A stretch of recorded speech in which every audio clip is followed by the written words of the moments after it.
to reach their full potential, inspire their teams, drive innovation, and achieve their goals.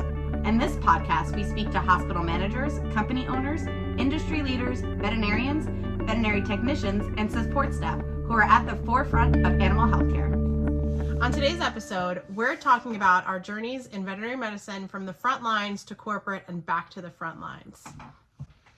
Hey, Emily. Hey, Suzanne. Welcome to today's episode. Yeah. I'm excited. Me too. First one. First podcast. Yeah. So we are going to be talking today about our journeys in veterinary medicine. We have both started off in the front lines, and then we went to the corporate side of things. And we're back on the front lines. Back on the front lines. Found ourselves back where we started. Crazy. Mm-hmm. So I started off in vet med as an assistant overnights, working in specialty hospitals. I have a business background, so over the years after becoming an LVT and working as an oncology technician, having kids, decided, you know what, I think I can lead better than what I had been experiencing. So jumped into hospital management. After a couple of years there, found myself in the corporate side of things, getting a role behind the scenes or behind the curtain, as we like to say, as the travel team manager. So I actually managed a team of veterinarians and technicians that were traveling across the country to provide support and essentially like relief shifts, but within that company. And then I wound up as a operational support person, manager. It was an interesting role that was sort of just built for me to assist people who, leaders, managers, assist the corporate leaders, the COO at the time. And then I became the communications manager. So I built the communications program for the entire company. And most recently, I was director of operations for a company for a little while as a startup. So I was able to see what the true startup under a year-old life is like. And now I'm back working as an oncology technician part-time while building this fun business of ours. So we're going to talk today a little bit about what I've seen being back in the clinic, and some things haven't changed. Yeah. So a little bit about myself is I started cleaning kennels. Just like kind of everybody else, I feel like starts off in the field. Decided that this was something that I actually wanted to do because my teaching degree wasn't getting me anywhere, and went back and put myself through school and got my CVT. I worked my way up to lead technician, where I was practice manager, nursing managers, all of those things. That was all great and hunky-dory, but I decided I missed ER, I missed emergency medicine, so I went back and worked overnights on the floor. Did overnights, all of those fun things. Started working with a company that was really, really great. Actually utilized my skill sets. Was with the company for about a year before they pulled me up to corporate to go ahead and kind of help teams reconnect and rebuild. And that was something that I was really passionate about, is having strong teams really kind of does help you with, helping all those pets that need our help. And once I kind of was on the corporate side, I was also now training hospital managers on how can they connect with their teams. And unfortunately, different viewpoints with the company kind of went our separate ways. And now I'm stepping into a role where I get to be a practice manager again. So I get to practice what I'm preaching, which I think is really cool. And just being in the hospital aspect again, like as Suzanne said, we realized stuff hasn't changed in the last 10 years. Things are still going on, even though we stepped into those corporate roles and we thought we were making a change. Being back in the hospital, we haven't seen that change yet. Yeah. Yeah. And it's been, I haven't been able to put the word to it. It's sad. It's concerning. It's, it's a lot of things, but, leaders have the opportunity to make these changes. And I think, coming back on the floor and kind of being the person in the background has put me in a weird position, because I have relationships with the leaders in the hospital and I'm able to have conversations with them, and I know that they care and I know that they want to make a difference, but it's not translating. So we've been talking about being that bridge between what leaders think that they're doing and what the support staff and the technicians and the doctors are seeing and feeling. And so, we've been talking a lot about that, and we really are excited to bring it to you. Yeah, and I think both of us also coming from the field, going to corporate, and then being back on the front lines of things really kind of puts into perspective all the things that frontliners don't know about what goes on in the business, and things that they're just like, well, this isn't getting done because of little things. And it's kind of like, well, we just spent $20,000 on an x-ray machine. That's how much it costs. And like, there's things that you can go ahead and let your support staff know. You don't need to gatekeep everything. It's going to help things run so much more efficient, but it's kind of like that fine line. And like, how do we teach that fine line, and where does it go from there? Yeah. So what should we start with? What should we start chatting about? I think some of the things that we're still seeing, just even myself going into a hospital that I don't know anybody at this hospital. I don't know any of the support staff. I know maybe 2 or 3 of the doctors, but a lot of them are per diem. So I kind of know a little thing, but just kind of seeing the click still happening, and the toxicity and the breakdown of communication just from being in the hospital for a little bit. And it just seems like it's the norm. Yeah. I mean, we were talking earlier today about a situation that I recently experienced where, there's someone who's been in the hospital for a really long time, and she's really explosive Mm-hmm. and really a toxic person, and she's super skilled, but just because she's super skilled doesn't mean that she's the right person for that team or that building, right? Yeah.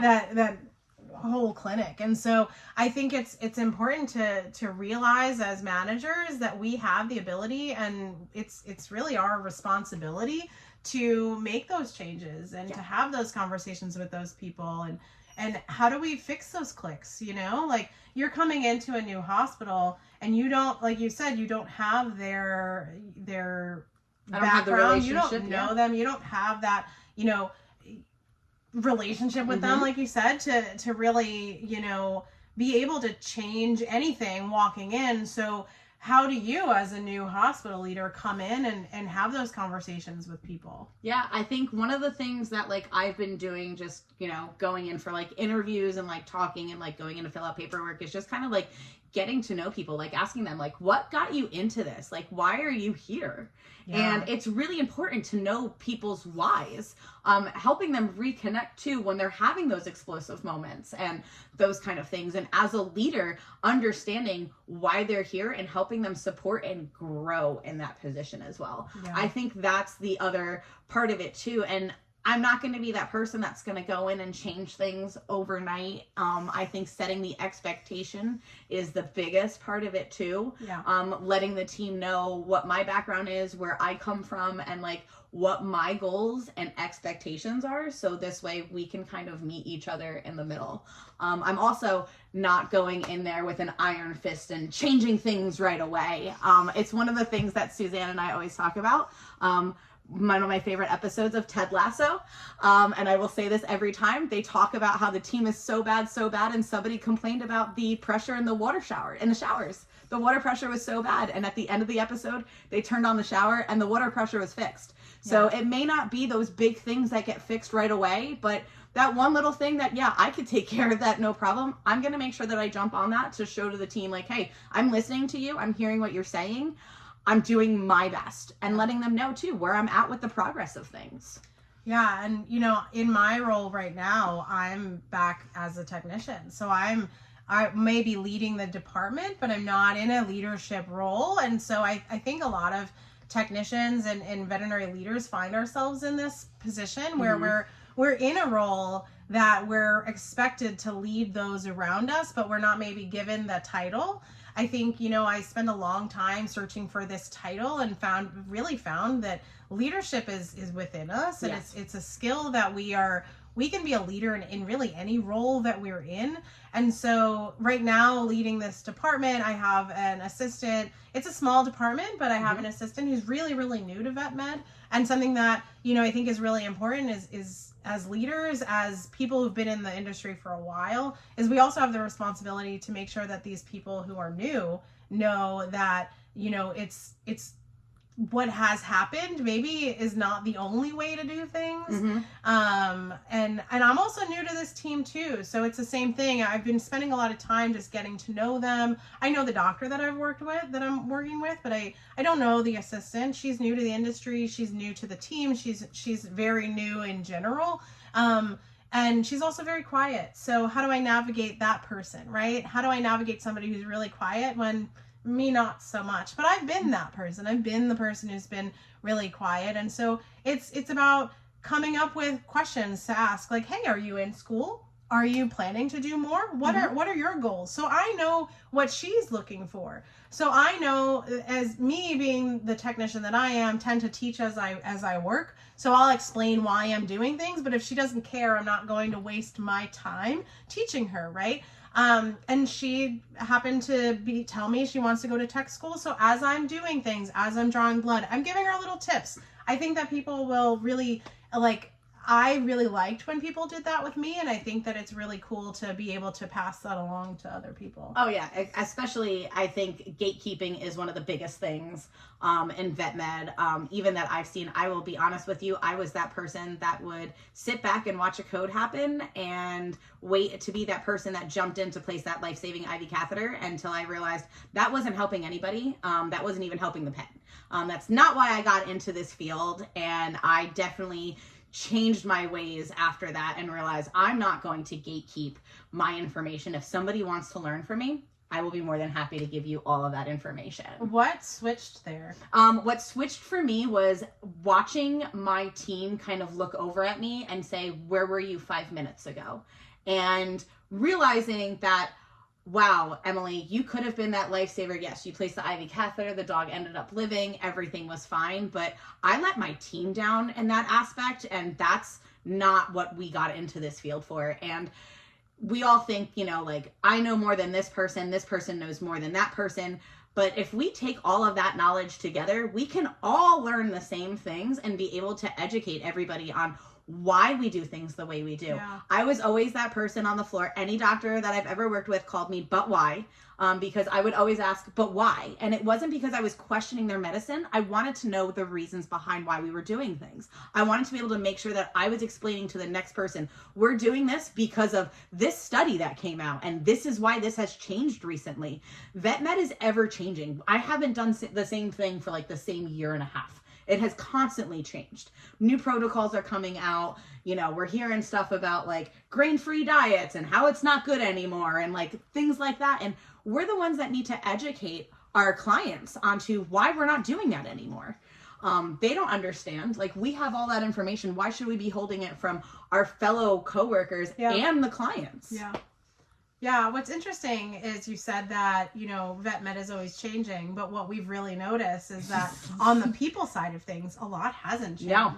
And so 10 years ago, getting into the field as a new assistant, I spent a lot of time thinking, wow, is this really what I want to do? Are these the kind of people that I want to work with? I had people that were really negative and talking negatively about the industry. And even yesterday, I had a doctor say, her child wants to be a doctor, and she's like, God help us. And so it's things like that. It's those feelings, and it makes me think, why have we gotten to this place? Why do we feel that way? Why are we still same thing? You said, but why? Why are we still having conversations and being so negative about this industry? We got into this industry because we love animals, right? So how do we take care of our people to the point where they don't feel that way anymore? How do we get people to not be so negative about this industry that we obviously love so much? That's why we're still here. And I think a lot of it comes down to educating our clients as well. A lot of clients think that we're just in it for the money, and I'm yeah, sure. Anytime anybody would come in and say, well, can I pay you on Friday? My response is, I can't walk into ShopRite and pay for half my groceries and walk out with them. I would love to do that, but unfortunately I can't pay my PSE&G bill with hugs and kisses. Like, I got to be able to keep my lights on, you know, and it's putting it into perspective. Say, just so you know, PSE&G is New Jersey. Like, yeah, it's New Jersey, like electric. Like, I can't do those kind of things with like working on like IOUs and things like that. And like putting it into perspective for clients as well, for like them to understand, like, yes, it was the norm 20 years ago that your vet would put you on a payment plan, but that you would never pay it back. And those kind of things. But that's changed now. There's other options that are out there. There's other forms to pay for emergencies. And plus, there's so many different forms of pet insurance too that clients have no idea about. So when you're seeing those new puppies and stuff like that coming in, like educating them, just tell them to go online and type in pet insurance. There's so many options out there. And like, I've seen the stories where like they've had to pay $500 out front, but $20,000 surgery was covered. Yeah. You know, and like those are the stories that like they go back and tell their friends, like, yeah. Hey, this person told me about this pet insurance. I think you should look into it for your puppy. And just that one person makes a huge difference. Yeah, and I think that what we're talking about here is that it's not just one thing, right? No. It's not just taking care of your clients and taking care of your patients. It's taking care of your clients, your patients, and your people. It's taking care of everyone. And as a leader, that's really tough, right? Yeah. It's really hard to prioritize, like, who am I focusing on and what am I doing? And I also have this business to take care of, especially if you're a hospital manager, you know, and I mentioned before, you can be a leader in any role, but truly that person who's responsible for the business side of things, you also have that in the back of your mind, and then you have your people in the back of your mind, and then you have this person that you have to call who is upset about their bill or whatever they're upset about. And so, you know, having to navigate all of those things, I think is definitely, you know, those are things that we're going to be talking about here. And making sure you're getting the facts on everything that happens as well, and trying to separate, you know, like fact from emotion, because that's another big thing as well. That was very hard. It's very hard for people to do. It's not something that you're able to do overnight, and it takes time, but being able to realize like what actually happened versus like, well, I'm feeling this way. You need to be able to convey that to people as well. That's the big, you know, navigating those difficult kind of conversations, those little awkward ones that nobody likes to have, but they need to happen in order for everybody to grow and be able to move on from experiences. And hey, I realize like things happen, let's work on those. And I think that's another thing in the industry is the word accountability is kind of a tough one to swallow. Yeah. A lot of people have a hard time taking that accountability when it comes to something. Leaders as well. Same thing goes for support staff, but that's a hard one to talk about. I think it's very important to take that accountability.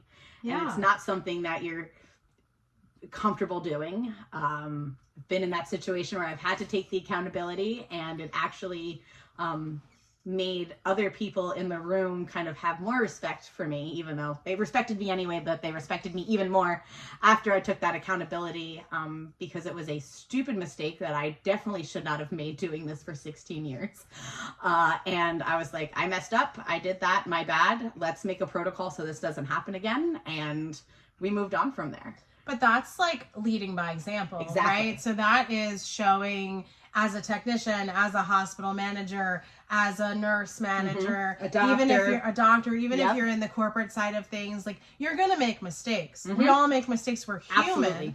And so like when I was back before VetMed and I was in retail, the one thing that I would always tell people, and that stuck with me all these years, is that you're going to make a million mistakes. I used to say, none of your mistakes will kill anyone. It's a little bit different now in VetMed. Some of them can. So let's try not to make those mistakes. But listen, it happens, right? We make mistakes. It's fine to make 100 mistakes once. It's different if you continue to make the same mistake over and over again. So you have to go introspective, learn from your mistake, maybe create some kind of SOP or some kind of protocol that can make sure that we're mitigating that mistake in the future. But ultimately, you know, you learn from those mistakes. It's going to make you a better person. It's going to make you a better person. It's going to make you a better leader. It's going to make you a better technician. It's going to make you a better hospital manager, doctor, all of those things. So I think it's, you know, giving yourself a little bit of grace, being accountable for the mistakes that you do make, like own up to it. I've been in that position where I've been like, oh crap, I just actually got in a panic, said I didn't do it when I did do it. So now I have to backtrack and be like, actually, I did do it. And so, you know, there's that too, is you're going to make a ton of mistakes, and you're just have to move forward and learn from them so that we can grow and be better. Yeah. And I think one of the things that I've let my staff know, like coming into this role, is we're going through some growing pains together. We're going to be in this together. I might be the captain of the ship, but the ship's not going to go without them, and I need their help as well. And the other part too is, like, I tell them all the time, you know, like when I was in the practice last week, you know, like whatever concerns you have, feel like you can come and talk to me. Yeah. I'm not that person that's going to just kind of dismiss what you have to say. I listen to what you have to say, and I will do my best within what I am able to do, to go ahead and try to rectify a situation. But there may also be times where I'm not able to do those things. And I think really, like, putting that expectation out there. What does it say? I don't know. GarageBand said something. Do you want to use the auto? No. We're just going to pick right back up where we left off. I mean, it's recording on this thing, recording so on that, so it's if okay. I have to cut some no big deal. sound. But I think, like, really talking about, like, accountability and expectations, they go hand in hand. Yeah. And really kind of drilling that home. And it's not just, this isn't just stuff that you're using while you're in the hospital. This is stuff for everyday life. Yeah. I've not just, I mean, I learned a lot about this when I was, like, doing workshops and stuff like that for vet med. Mommy! Mommy's making a guest appearance? Yeah. Thanks, Mommy. But it's all stuff that I've also brought back with me and used in my personal life. You know, like when we're talking about, like, building connections with people as well, and like how everybody, like, once you meet somebody, like, you've built that connection with them, and I'm able to pour into your cup and you're able to pour into my cup. And that's not just something that happens at work. That happens with your friends as well. Yeah. You're able to build those connections, and, like, you know, when you need them, lean on them, and they can also lean on you back. So that's not just with working with other doctors or working with other support staff. That's everyday life. Yeah. Which is crazy. Yeah, I mean, so much of the things that I've learned as a leader have translated to being a wife, a mother. It's translated to being even a dog mom, like how I respond to things. I mean, I used to be that explosive person, and it took a lot of introspection, a lot of self-assessing. And I think that, you know, that's something that we're going to talk about a lot during this podcast and on social media and in our courses and all of that. There's always going to be this, like, reflecting back on what you're doing, because I think that you can't truly grow and be a better leader or a better person if you don't look inside and what's going on internally. And so I had to really sit back one day and say, like, is this the person that I want to be? Is this the person that I want to show and grow? Do I want to grow this plant, right? Of this person who is explosive and people don't want to be around and people think that I'm, you know, a certain B word.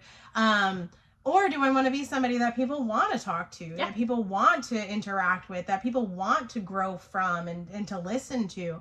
And as you know, getting into a hospital manager role, I really had to look at myself in the mirror and be like, I have these people that I'm responsible for. How am I supposed to go in and tell them how to be if I can't even be myself, right? And so I spent a lot of time with myself in, you know, the confines of my bathroom, looking in the mirror, saying, you know, Suzanne, who do you actually want to be? How can you lead this group of people if you can't even take care of yourself? You know, I tell my husband, sorry babe, but I tell my husband, how do you expect our kids to act like adults when you can't act like an adult, right?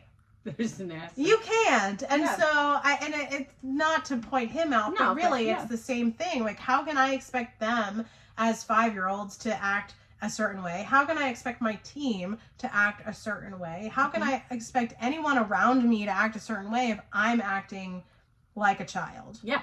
Right? or if I'm acting explosive, or I'm toxic, or I'm gossiping, or I'm the one complaining. And so I truly believe in leading by example. Yes. And if I'm going to act a certain way, they're going to pick up on those things, and they're going to say like, oh, it's okay if she's acting that way, it's okay for me to act that way. Yeah. And even if they don't say that, you can tell just by actions. Mm-hmm. And so, you know, I really had to teach myself and stop myself in the moment. Like if I'm complaining about somebody, like how to stop myself to do that. And it takes time. Yes. But especially you coming into a new clinic and a new role, if you're coming into the clinic and you see those clicks happening and that stuff happening, you lead by example. Yep. By not being that person, setting that precedent. This is how we work here. Yeah. You know, we're not complainers. We are not going to gossip against each other about each other. I am not going to talk smack about, you know, Joe and Ronnie. I don't know where those names came from. But I'm not going to talk smack about them, because then it's going to make it okay for you to do that. Exactly. And I think for me, especially coming into this role and like seeing those clicks, you know, kind of hearing, well, so-and-so does this a lot and so-and-so does that a lot. One of the things that like I used to have in a practice that I was at previously was a no complaint policy. And that's something that I'm going to bring back, where you can go ahead and vent about what's going on, but at least come up with one solution that you think will work, because there's a difference between venting and just being upset. And if it's something that's genuinely bothering you, you're going to come up with a solution naturally. Yeah. You're going to say, well, we could do this way better, and this is how we can do it. And it may not be the solution that fixes it, but at least that shows your leadership team and everybody else that this is a genuine concern that you have, and that you think that there's a better way to do this. Yeah. And it's hard to definitely step into that line. And in one of the podcasts, we're going to talk a little bit more about like the victim system, and like, are you above or below the line, and like how to healthily call out your team when they're starting to get like toxic and stuff like that, just to kind of like reel them back in. It's uncomfortable doing it, but we're going to talk about tips and tricks about that stuff too. But that's like really kind of where, for me personally, it all started with, am I above or below the line right now? And even checking myself, having people call me out and saying, where are you at on the line? Things like that. Yeah. It's like, if they can sense what's going on, then obviously I'm doing something wrong here. Yeah. And it's really important for leaders too to also be on the floor to see what's happening. 100%. You know, like somebody can come up to you and say like this and this is happening and it keeps happening, but you can go and spend 8 hours on the floor and you're only seeing it happen maybe 1 or 2 times. Yeah. And it just so happens that it was like maybe that one day it happened multiple times, and you're back out on the floor and then you're noticing now it's not happening at all. Or, yeah, you know what, it did happen a lot this time. And then you're able to like have the facts and be able to talk. I always say there's 2 sides to a pancake, just like there's 2 sides to a story. You know, you get the one side of the story, and then you'll get the other side of the story, and then you witness what's going on so you can actually like really kind of mend the pieces together. And explaining that to your team too. Like, I'm going to also go and talk to so-and-so about this as well, just so you're aware. I'm not going to mention names or anything, but, you know, and letting your team know, like, I'm going to address this. Like, that's the biggest part. Yeah. And, you know, and setting that, hey, let's follow up with this in a couple weeks, and actually doing it, because that's the most important part. Actually doing it. We can say that we're going to follow up, but then we don't do it until like multiple months later. And at that point, it could be something that's so big that the other person could have already left at that point. You know, they could just feel like, wow, it's been 3 months, nothing's been done. And I think it's important to say too, you know, something that has been said to me by my leaders is that, you know, oh, we have had the conversation, we are working on it, but we can't really talk about the specifics, right? And so, but the problem with that is what we were talking about before, right? Bridging that gap is that by telling me that as a support staff, but I haven't actually seen any actual changes, it kind of makes me lose trust in my leader that there's actually something happening. Like, maybe you did have the conversation, but maybe you should be having it again, because nothing has changed, right? So if I'm coming to you telling you that, like, hey, you know, I came to you with this 3 months ago and we're still dealing with this problem, and then you come to me and tell me, oh, well, we had the conversation and things are in place, like, give me a little bit, right? Like, you got to give me something, be honest. You like you said, you don't have to give the names of people. You don't have to say like what was said because, you know, HR, but like at the same time, there needs to be like proof in the pudding, right? Like there needs to be like, show me that something is actually changing because I don't see anything changing. Does that mean you have to go fire all the toxic people? No. I mean, maybe, but you don't, you know, keeping those people around, especially if that's the issue, probably not a good thing, right? So let's talk more about that. Let's be open about that. Let's set those expectations. Why are we letting these toxic people stay? Is it because they're, you know, credentialed technicians and those are hard to come by? What are we actually doing to our team by keeping that around though? Right? Are we even like making our team even less efficient because people don't want to be at work? Are people calling out because they don't want to work with, you know, that person who's that? I keep trying, like in my head, trying not to say names. Yeah, no. I'm like so-and-so. Yeah. So-and-so. I'll just call, sorry, Ronnie, whoever you are. Yeah, sorry, Ronnie. We're going to use your name a lot. But I don't know where that came from. Yeah, it also, like, you know, like we've been saying, it goes back to just that little bit of transparency. Yes. And that's going to open up a huge door for your team. A lot of stuff that managers and leadership, those skills that they have, they don't teach that in tech school. They sure don't. They teach you how to pull blood, how to calculate drugs, how to hold cows, like stuff like that. They don't teach you that in doctor school. Either. Exactly. So they don't teach those kind of things. So we don't understand the business side of it. Your support staff. They honestly don't even teach it in business school. Like, I have a business degree. Yeah. And they didn't really teach me that stuff. I had to learn that stuff through all of these books that you can't see behind Emily. Yes, all those lovely books. But it's just, they don't teach that kind of stuff in tech school. So as leaders and managers and like those positions that like, you're like, hey, we can't do raises because we need to go get a new generator because of things that are happening or something, equipment broke or something like that. And unfortunately this quarter we can't do raises and I'm sorry, you know, and like letting them know, like you can be open with them about certain things. You don't need to tell them exactly what the P&L is. You don't also need to tell them, you know, that there's no allotment for overtime or anything along those lines and like why that is. But like you can tell them like little things like, hey, we're having this problem here with the plumbing. The plumber's going to be in and out. It's going to cost us a pretty penny, just so you are all aware. And unfortunately, we're not going to be able to do Dunkin' Donuts every day for the next week. Sorry, kind of thing. And your team's going to understand, like, okay, well, you know what? At least we can flush the toilets now. Things like that, you know? Also, though, like, to go with that, there's ways to set yourself up for success when that stuff happens. Yes. Right? So if you are really just focused on how much money we can afford to spend on people or all of the like things, right? And you're not focused on saying thank you. A thank you goes a long way. So long. And, you know, appreciating people all the time. If you appreciate your staff and you pour into them and you talk to them and you actually get to know your people and what they enjoy, honestly, yes, like at the end of the day, a raise is lovely and more money in my pocket is not going to make me sad. But like, there are other things, and there's research upon research. Y'all can go on Google and find out. There's so much research that proves that money is not what, like, at the end of the day. I think it's what we all hear about mostly because, like, it's easy to talk about that.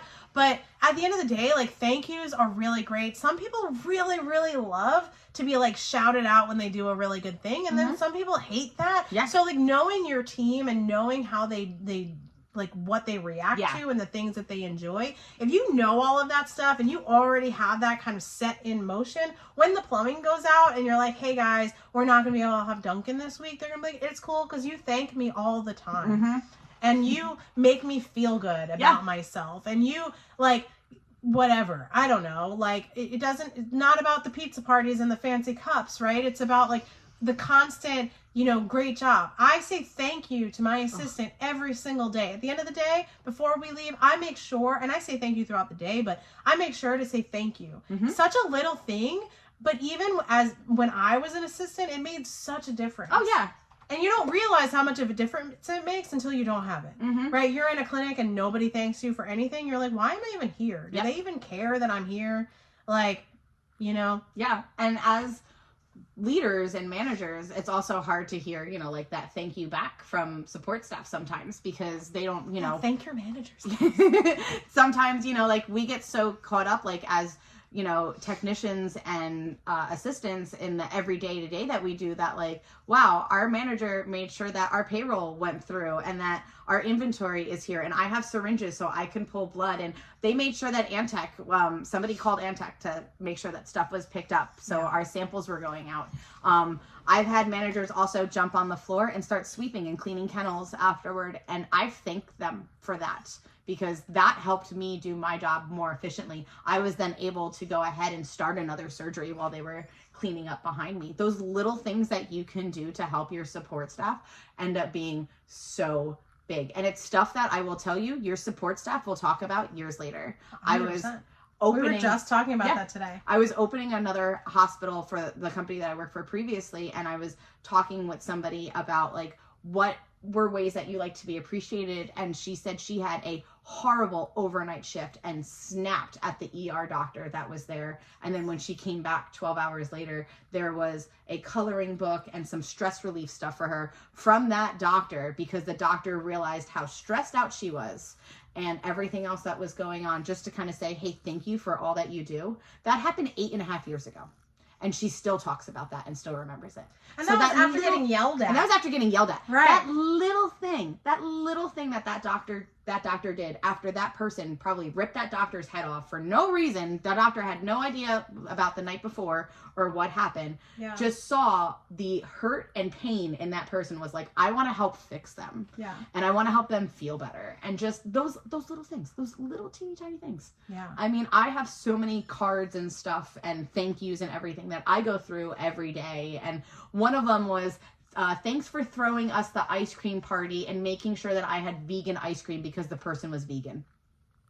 Yeah. They still talk about that. That was 3 years ago. Yeah. I made sure they had vegan ice cream. That was it. So it's the littlest things. My team to pour into your team. My team asked me as a joke for a bouncy castle, and they were like, we've asked every manager we've had for years, and they never do it. And I was like, how expensive can a bouncy castle be? Not expensive. Mind you, it was in the middle of COVID, and so I was like, I don't even know how we're going to do this, because we can't be together, so how are we going to bounce in this bouncy castle? We figured it out, put it in our parking lot, and pulled up this, like, bright pink, if you know me, you know it's going to be bright pink.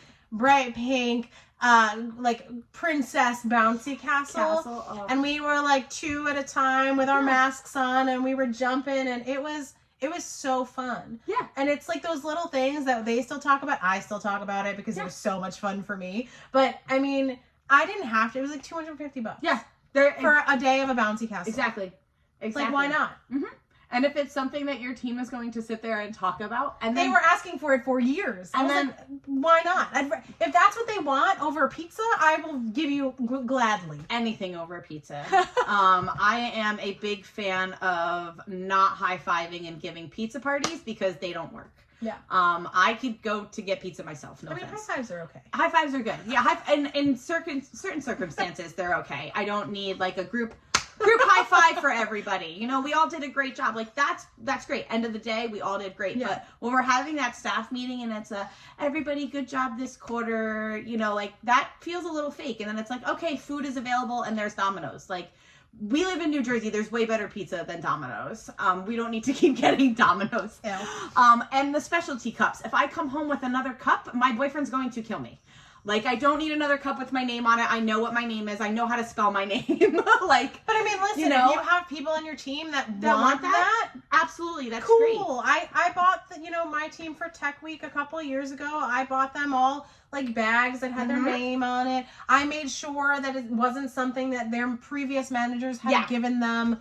You know, I don't need the same thing year after year. Yeah, and I think for me, actually, last year for a Vet Tech Week, my managers that I was working with, they were asking me, they're like, what can we get our staff? And I go, ask them what they want. Ask them what they want. Ask them what they want. And people are like, well, I just don't know what to, and I was like, they want surgical caps. They want good scissors. They want pouches. Like, they want stuff that they're going to be able to use. They want clippers that work. Yeah, they want clippers that work. Believe it or not. That doesn't have to be a tech week thing. That could be that like could be anytime. anytime. But like things like that. And like once these nurses and everything were opening up their gifts, they were like, look at this scrub cap, you know, like, yes, I can actually not have to wear the silly bouffant anymore. Now I have a surgical cap that like, I feel like I'm a badass person and like I could do this, you know, like it empowers them to do their job more. They're giving them the tools that they actually need to do their job. I can't tell you how many times I've ran around a hospital looking for bandage scissors that actually cut, or clippers that will actually shave. And it's like there's little things, you know, here and there, like even if they want an Amazon gift card, let them pick out their own stuff that they want. You know, some of the people like the rainbow plated stuff, like myself. Everybody knew my instruments because everything was rainbow plated, including my stethoscope. Like they all knew it was my things. But like just those little things, I was able to get those tools because my leaders provided them for me. And it's not like we're talking about Tech Week because we're recording this in the middle of Tech Week. But it's not just about Tech Week, right? No. It's not just about the one time a year where we celebrate our technicians.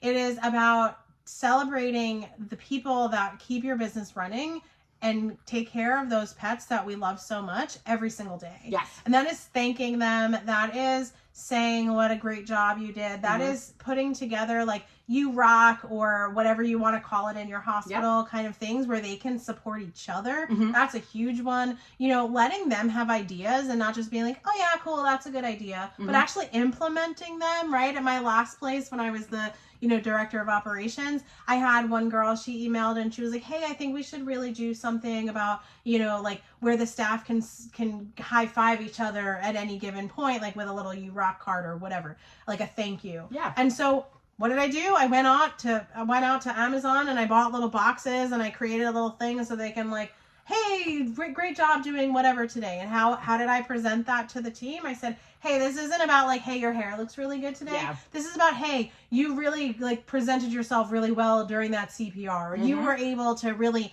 handle that situation really well or whatever, you know, like giving somebody props for something, even small, like, hey, I noticed that you did this. And I have a thing, I don't even know where it is. It used to be here. My daughter probably wrote on it. But I have a thank you thing, a little post-it note that says, thank you for always being there for me.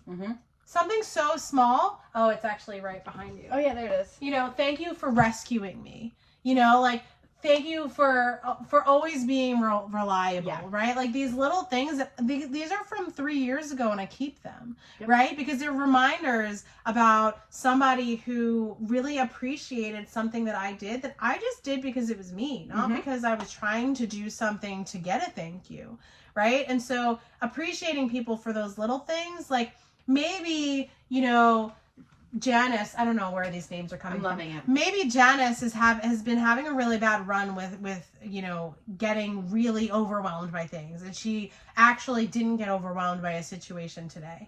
Writing her a little love note, you know, handwritten note saying, hey, I noticed that you did a really good job handling yourself in this situation is really going to like boost her confidence and make her feel better about herself. And next time when she's in that situation again, remember like, oh snap, I did a really good job that time. Let me like calm down and do the same thing because that's what they want to see, you know? And, and then they eventually become better people for it.